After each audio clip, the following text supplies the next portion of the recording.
droit se veut une protection des faibles au prix de l'esclavage des forts. Et c'est ce que dénonce Calliclès. Et il montre cette usurpation dans la suite. Impuissants à eux-mêmes à donner le plein assouvissement à leur plaisir. C'est-à-dire, pour Calliclès, des gens de peu, des faibles, des femmelettes, dirait-il, des gens efféminés. Impuissants à eux-mêmes à donner le plein assouvissement à leur plaisir, ils vantent la sage modération et la justice. Ici, il faut entendre tout ce qu'il y a d'ironique de la part de Calliclès.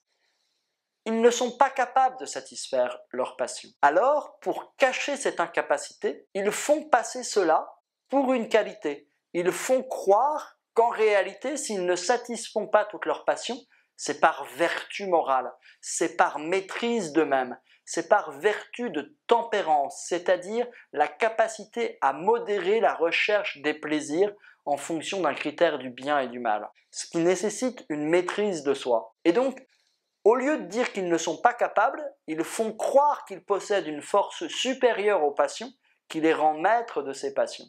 On voit à quel point ils sont dans la subversion, dans l'inversion des valeurs. Et en plus, ils appellent cela justice, alors qu'en réalité, ce n'est qu'un effet de leur manque de virilité, de leur manque de force. Ainsi, on le comprend. Par honte de leur impuissance et par crainte des forts, les faibles créent de toutes pièces une nouvelle justice. Une justice que l'on va appeler conventionnelle, c'est-à-dire qui ne vient pas de la nature, qui est artificielle, qui est inventée par des hommes, et qui est créée par un groupe d'hommes en fonction de leur propre intérêt. Et ici, leur intérêt, c'est cacher leur honte et se protéger des forts. En créant ce nouveau droit, ils créent une usurpation du droit, c'est-à-dire qu'ils mettent à la place de la véritable justice selon la nature, une justice selon leur propre intérêt. Et cette usurpation-là, elle nous montre que dans les deux systèmes de justice, pour Calliclès, il faut les hiérarchiser. Il y en a un qui représente la véritable justice, selon la nature, qui fait l'éloge de la passion et de la force, et au contraire, il y a une pseudo-justice, une apparence de justice, qui n'est rien d'autre qu'une justice des faibles pour dominer les forts, pour échapper à leur honte et à leur crainte. Ainsi, Calliclès a expliqué l'origine de cette idée commune de la justice que nous avons, qui est une justice plutôt égalitaire, plutôt au service des plus faibles. Pour lui, ce n'est pas la véritable justice. C'est une justice fondée sur l'intérêt de quelques-uns, quand bien même c'est le plus grand nombre. C'est une justice qui renverse le rapport de force. Et en cela, ce n'est pas une véritable justice, car c'est une pure invention des êtres humains par intérêt. Alors, reste un mystère qu'il faut éclairer. Comment les faibles ont pu prendre le pouvoir sur les forts? Il y a deux raisons que l'on peut apporter. La première est explicite dans le texte, et c'est, je crois, ce qui est impossible à la plupart des hommes. Les faibles sont la majorité, et la loi du nombre fait qu'ils arrivent à dominer la force des forts.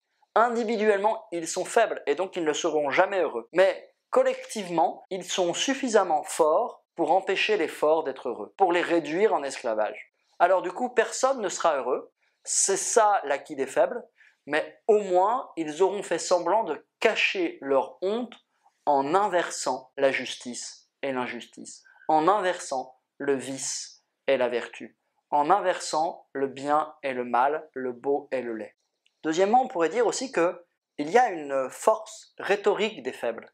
Ils ont réussi à persuader le grand nombre, et certainement un certain nombre de forts, que eux possédaient la justice. Ils ont réussi à changer les opinions, à manipuler les esprits. Et là, il y a quelque chose de très politique dans ce que dénonce Calliclès. La démocratie athénienne, pour lui, n'est rien d'autre qu'une illusion, qu'un mensonge, qu'une fausse apparence de justice qui se fait passer pour ce qu'elle n'est pas grâce au pouvoir de la parole. Et c'est ce qu'il vient dénoncer pour essayer de rétablir la véritable justice. Alors la question face à ces deux justices concurrentes est de savoir pourquoi Calliclès a raison de dire que la justice selon la nature est la véritable justice. C'est ce qu'il étudie dans le 3e paragraphe.